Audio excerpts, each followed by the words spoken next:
तो दोस्तों आज के इस वीडियो में हम बात करने वाले हैं कि नए टेलीकॉम ऑपरेटर के बारे में जो कि होने वाला है वीआई।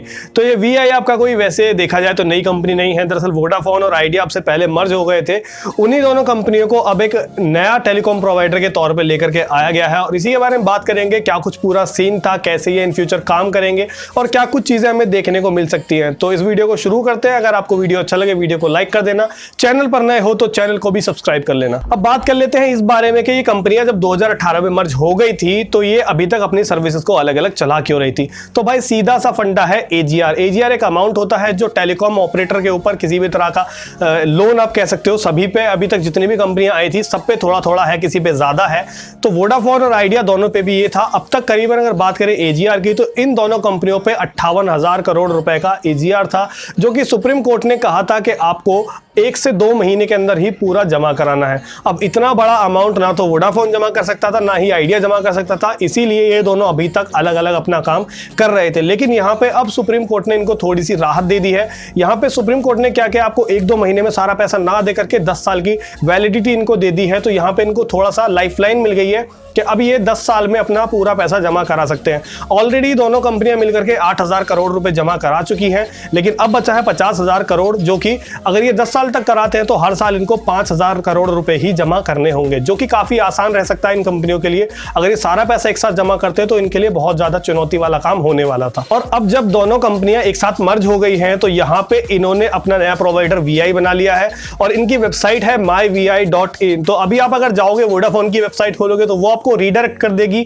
myvi की वेबसाइट। ठीक वैसा ही आइडिया के साथ भी है। अगर आप जाते हो आइडिया की वेबसाइट पे तो वो आपको रीडायरेक्ट कर देगी myvi.in पे। तो दोनों ही वेबसाइट अगर आप खोलोगे आइडिया वोडाफोन की तो आप एक ही जगह पर आने वाले हो। इसके अलावा आपको जो एप्लीकेशन अभी तक आप इस्तेमाल करते थे वोडाफोन की या फिर आइडिया की, जो वोडाफोन माई आइडिया करके एप्लीकेशन होती हैं, उनकी जगह पे भी अब आपको myvi की एप्लीकेशन यूज करनी होगी। और कुछ समय में आपके सिम में जो नाम लिखा हुआ आया करता था वोडाफोन या आइडिया, वो भी चेंज होकर के वीआई होने वाला है। तो आप उसके लिए भी तैयार रहना। तो आने वाले समय में आपको सारी सर्विसेज एक ही जगह पे देखने को मिल जाएंगी, चाहे आप करें वीआई की ऐप इस्तेमाल या फिर आप करें वीआई की वेबसाइट इस्तेमाल। और आने वाले समय में जो आपको नए सिम इश्यू किए जाएंगे वो भी वीआई के नाम से ही किए जाएंगे। रिचार्जेस वगैरह सब कुछ सेम होने वाला है। पूरी तरह से कंपनी एक बन गई है। और सुनने में ये भी आ रहा है कि इस वीआई कंपनी में इन्वेस्ट करने के लिए अब इनको इन्वेस्टर्स भी मिल गए। बात करें अगर अमेजॉन की या फिर इसके जैसी और भी कंपनीज की, तो ये लोग वीआई में इन्वेस्ट अब करना चाहते हैं, जिससे हमें देखने को मिल सकता है आने वाले समय में और भी अच्छी सर्विसेज, क्योंकि इनके पास में इन्वेस्टर्स रहेंगे तो इनको अपना कर्जा पटाने में बहुत ज्यादा आसानी रहने वाली है और ये अपने प्लेटफॉर्म को और अच्छे से डेवलप कर सकें। अब अगर बात करते हैं जियो की, तो जियो में आपने देखा होगा ऑलरेडी बहुत सारी बड़ी बड़ी कंपनियां जैसे Google, Microsoft, Facebook already invest कर रही हैं, क्योंकि यहाँ पे जियो में बहुत अच्छी ग्रोथ उनको दिख रही है। और जियो के पास में क्या है, जियो मतलब एक तरह से अपना पूरा इकोसिस्टम लेकर के चलता है कि आप अगर इंटरनेट यूज करो तो जियो का, आप टेलीकॉम सर्विसेज यूज करो कॉलिंग वगैरह के लिए तो वो जियो की, शॉपिंग करो तो जियो के साथ में, अगर आप मार्ट शॉपिंग करो घर का सामान खरीदो तो वो जियो का। इसके अलावा दुनिया भर की जियो की चीजें हैं, फाइबर वगैरह की अगर बात करें तो जियो की एक तरह से मार्केट में मोनोपोली हो गई है। और अभी अगर बात करें तो जियो ने पिछले समय में हमने देखा था प्राइस भी बढ़ाए थे, जहां पे और बाकी कंपनियां फ्री में आपको कॉलिंग प्रोवाइड कर रही है, लेकिन जियो आज भी 6 पैसे पर मिनट के हिसाब से आपसे चार्ज करता है। तो इस तरह से जियो की मोनोपोली मार्केट में हो गई है। अगर जियो चाहे तो आने वाले समय में चीजें और भी महंगी कर सकता है। तो एक अच्छा पॉइंट ये होने वाला है, हमें जियो को टक्कर देखने के लिए हो सकता है इन फ्यूचर में वीआई या फिर एयरटेल जैसी कंपनियां भी देखने को मिल जाए।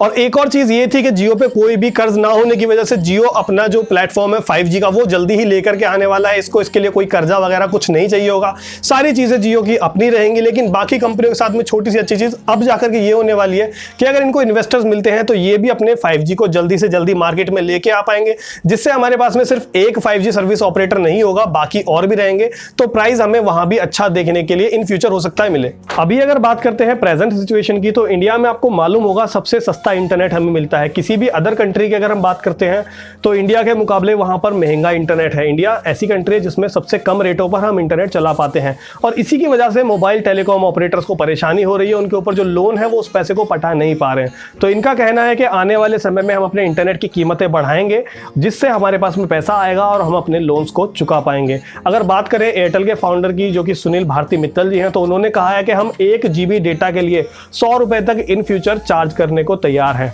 लेकिन ऐसा ये लोग अकेले नहीं करने वाले हैं, क्योंकि अगर कोई भी कंपनी मान लो VI है या फिर आपका एयरटेल है या फिर जियो है, कोई भी कंपनी अकेले इस स्टेप को लेती है तो जाहिर सी बात है भाई मार्केट में और भी ऑपरेटर्स हैं, लोग उस ऑपरेटर को छोड़ देंगे, किसी दूसरे के पास में चले जाएंगे, तो ऐसा करके वो कंपनी खत्म हो जाएगी।